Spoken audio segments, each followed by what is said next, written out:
Generative AI के products बनाने के लिए आपको जावास्क्रिप्ट यूज़ करनी चाहिए कि पाइथन यूज़ करनी चाहिए। अगर आप इस वीडियो को देख रहे हो इसका मतलब आपके दिमाग के अंदर कन्फ्यूजन है और इस कन्फ्यूजन के चक्कर में आप आपका इतना टाइम ख़राब करते हो, आप वीडियोस देखना शुरू कर देते हो कि कौन सी लैंग्वेज मुझे चूज़ करनी चाहिए, पाइथन सही है कि जावास्क्रिप्ट सही है। आपको अलग अलग इन्फ्लुएंसर्स अलग अलग एडवाइस देंगे, अलग अलग एजुकेटर्स बोलेंगे कि इसको यूज़ करो, वो बोलते हैं उसको यूज़ करो। लेकिन आज यहाँ पर हम इस चीज़ को थोड़ा सा ब्रेक डाउन करेंगे और इस इंफॉर्मेशन से आपको हेल्प मिलेगी डिसीजन लेने में कि कौन सी लैंग्वेज चूज़ करनी है। Let's go.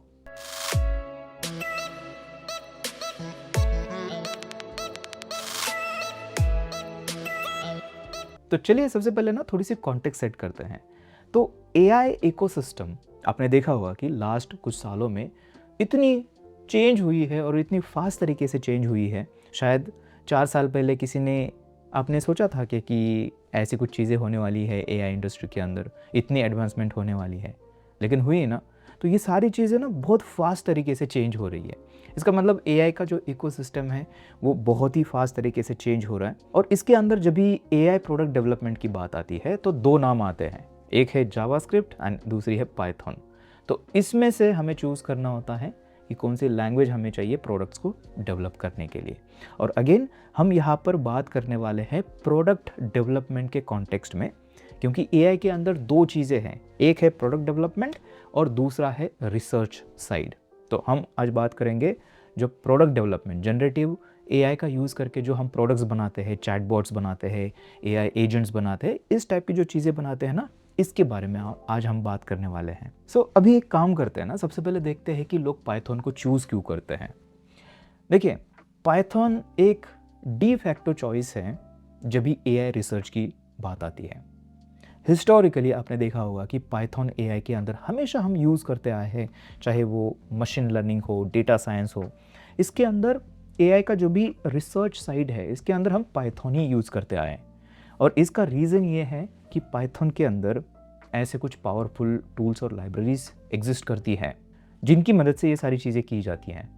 For example PyTorch है, पाईटॉर्च हम यूज़ करते हैं, टेंसरफ्लो है, उसके बाद हगिंग फेस के बहुत सारे लाइब्रेरीज आपको मिलेगी, ये सारी पाइथन के अंदर हैं।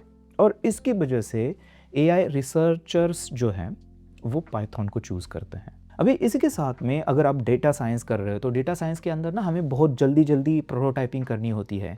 किसी डेटा को एनालाइज करना है या फिर किसी चीज़ का प्रोटोटाइप जल्दी से हमें बनाना होता है। तो पाइथन की मदद से ये चीज़ें बहुत ही फास्ट हो जाती है, बहुत सारे टूल्स अवेलेबल है उसके लिए। आप जुपिटर नोटबुक है, उसके अंदर जल्दी से आप प्रोटोटाइपिंग कर सकते हो। ऐसे बहुत सारे टूल्स एग्जिस्ट करते हैं, तो इसकी वजह से वहाँ पे भी पाइथन जो है वो शाइन करती है। और इसी के साथ में ना और एक चीज़ आप देखोगे कि पाइथन को यूज़ किया जाता है जहाँ पे हमें मॉडल ट्रेनिंग की ज़रूरत होती है या फिर रिसर्च की ज़रूरत होती है, एआई रिसर्च। इसी के साथ में अगर हमें किसी मॉडल को फाइन ट्यून करना है तो उसके लिए हम पाइथन को यूज़ करते हैं। इसके लिए लोग पाइथन को चूज़ करते हैं, जो कि एकदम सही बात है और करना भी चाहिए। अब देखते हैं कि लोग जावास्क्रिप्ट को क्यों चूज़ करते हैं। अब इसके अंदर मुझे सबसे इम्पोर्टेंट चीज़ रीज़न ये लगता है कि हमें कॉन्टेक्स्ट स्विचिंग की ज़रूरत यहाँ पर नहीं है। थोड़ा सोचिए कि हम कोई फुल स्टैक एप्लीकेशन बना रहे हैं जिसके अंदर एआई इंटीग्रेट होने वाला है, तो हम फ्रंट एंड जो है वो जावास्क्रिप्ट की मदद से बनाते हैं और बैक एंड भी अगर जावास्क्रिप्ट की मदद से बनाते हैं तो यहाँ पे हमें कॉन्टेक्स्ट स्विचिंग करने की ज़रूरत नहीं है।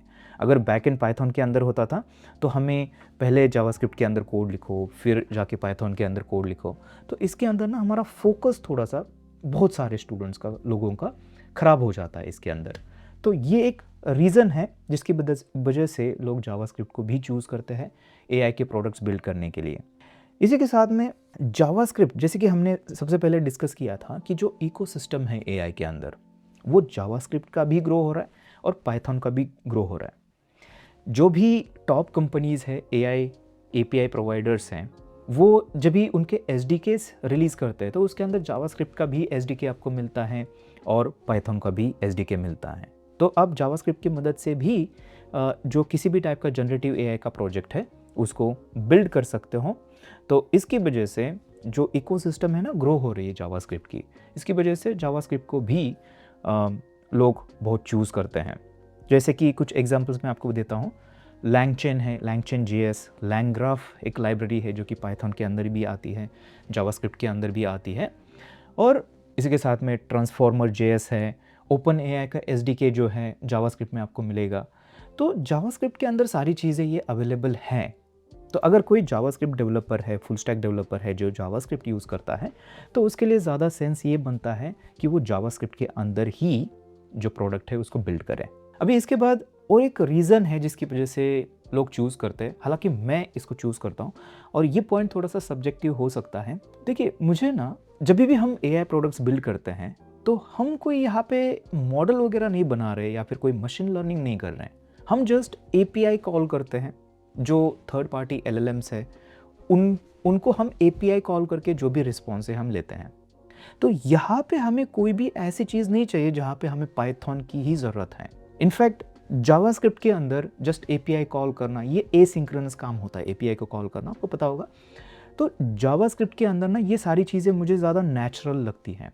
जेसन को हैंडल करना जो कि out of the box JavaScript support करता है, तो ये चीज़ें थोड़ी सी नेचुरल लग जाती है। मे बी आप अभी आर्ग्यू कर सकते हो कि पाइथन के अंदर भी ये सारी चीज़ें अवेलेबल हैं, पाइथन के अंदर भी हमारे पास फास्ट एपीआई है और जेसन हैंडल कर सकते हैं। हाँ, बिल्कुल है, बट मुझे पर्सनली जावास्क्रिप्ट के अंदर ये चीज़ें थोड़ी सी नेचुरल लगती हैं। ठीक है, सो ये कुछ रीजंस है जिसकी वजह से लोग एआई प्रोडक्ट बिल्डिंग के लिए जावास्क्रिप्ट यूज़ करते हैं। सो ये हमने इसके प्रोज देखे, लेकिन कोई भी चीज़ परफेक्ट नहीं होती है, हर एक चीज़ के कॉन्स भी होते हैं। तो पाइथन के क्या कॉन्स है मैं आपको बताता हूँ।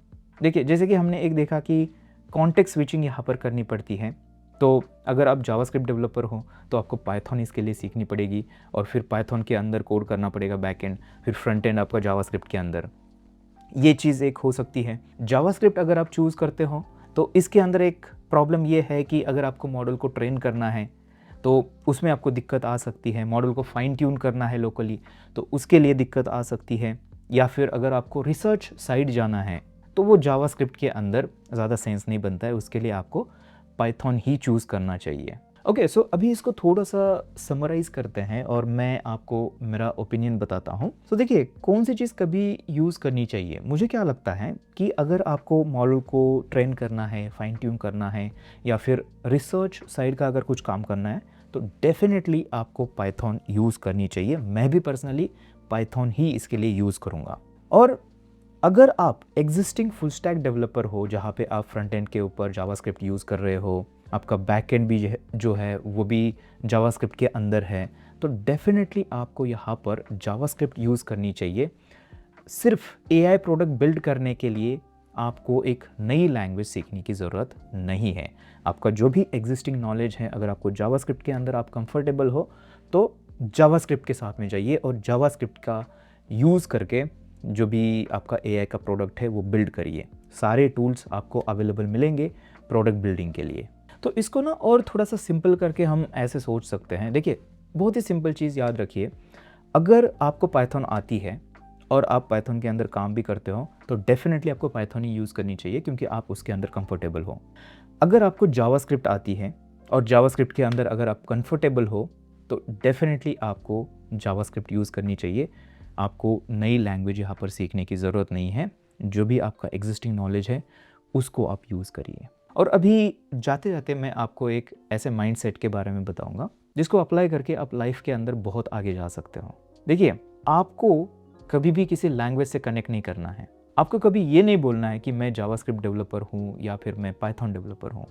आपको आपके फंडामेंटल्स के ऊपर काम करना चाहिए। अगर जनरेटिव एआई का अगर एग्जांपल लेते हैं तो उसके अंदर एआई प्रोडक्ट बिल्डिंग के बहुत सारे फंडामेंटल्स हैं, जैसे कि आप प्रॉम्प्ट इंजीनियरिंग के बारे में सीख सकते हो, कॉन्टेक्स्ट इंजीनियरिंग के बारे में सीख सकते हो, बहुत सारे पैटर्न्स इसके अंदर आते हैं उसके बारे में सीख सकते हो, जैसे कि है सुपरविजन पैटर्न है, टीम हायरार्की एक पैटर्न है, ह्यूमन इन द लूप एक पैटर्न है, बहुत सारे एजेंट के आर्किटेक्चर्स हैं जैसे कि रिफ्लेक्शन आता है, रिफ्लेक्सियन आता है।